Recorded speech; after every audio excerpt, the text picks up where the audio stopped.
কুন্তলার কথা শুনেই সুদীপার আসল পরিচয় সম্পর্কে জানতে পারল আদিত্য। এমন চমকে ভরপুর থাকবে অনুরাগের ছোঁয়ার পরবর্তী পর্ব। তো চলো কথা না বাড়িয়ে সেই চমকগুলো তোমাদের মাঝে উপস্থাপন করি।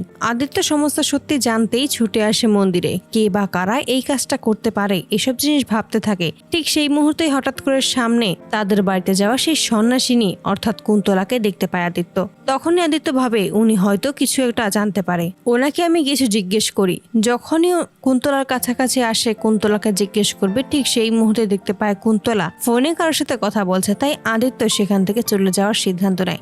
ঠিক যেই মুহূর্তে চলে যাবে তখনই সুদীপা নামটা শুনে সেখানেই থমকে দাঁড়ায় এবং সেখানে দাঁড়িয়েই শুনতে থাকে যে কুন্তলা কাউকে বলে ওই সুদীপা নিজেও জানে না যে সে কত বড় বাড়ির মেয়ে, ওর সেনগুপ্ত পরিবার নাতনি। আর ওর সাথে যে আছে রূপা, ও তো ওর নিজেরই মা, তবে ওর মায়ের স্মৃতি নেই। রূপার স্মৃতি হারা বলেই নিজের মেয়ে সুদীপাকে চিনতে পারছে না। আর সুদীপা তো ওর মায়ের কথা জানেই না। তবে যেভাবেই হোক সুদীপার থেকে রূপাকে আলাদা করতেই হবে, নয়তো যে কোনো দিন রূপার স্মৃতি ফিরে আসতে পারে এবং সুদীপাও সমস্ত সত্যিটা জেনে যেতে পারে। তবে এটা হতে দিলে চলবে না। এমন কথা শুনেই অবাক হয়ে যায় আদিত্য আর বলে ওঠে, তার মানে সুদীপা সেনগুপ্ত পরিবারের নাতনি, আর ওই রূপা উনিই হলো সুদীপার মা। কুন্তলা তখন বলে সুদীপা সত্যিটা জানার আগেই ওই পৃথিবী থেকে ওদেরকে সরিয়ে ফেলতে হবে, কারণ সেনগুপ্ত পরিবারের কাউকেই আমি আর বেঁচে থাকতে দেব না। শেষ রক্তফোঁটা যেখানে গিয়ে থেমেছে আমি সেখান অব্দি গিয়ে সবটাকে শেষ করে দেব। সুদীপা সেনগুপ্তকে মরতেই হবে, আর ওর যে একটা যমজ বোন রয়েছে তাকেও এবার আমি খুঁজে বের করব এবং সেনগুপ্ত পরিবারটাকে ধ্বংস করে দেব।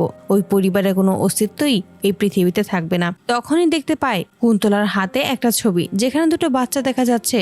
তখনই আদিত্য বুঝতে পারে যে তার মানে এটাই হলো সুদীপা ও তার যমজ বোনের ছোটবেলার সেই ছবি। বন্ধুরা, তোমরা কি চাও যেন আড়াল থেকে কুন্তলার সমস্ত কথা শুনে আদিত্য সুদীপার আসল পরিচয় জানতে পারে? সুদীপা যে সেনগুপ্ত পরিবারের নাতনি, সুদীপার বংশ পরিচয় আছে সবটাই। তোমাদের গুরুত্বপূর্ণ মতামতটি অবশ্যই কমেন্টে জানাবে এবং আমাদের এই ভিডিওগুলো ভালো লাগলে অবশ্যই চ্যানেলটি সাবস্ক্রাইব করে আমাদের পাশে থাকবে এবং বন্ধুদের মাঝে শেয়ার করতে একদম ভুলবে না। ধন্যবাদ।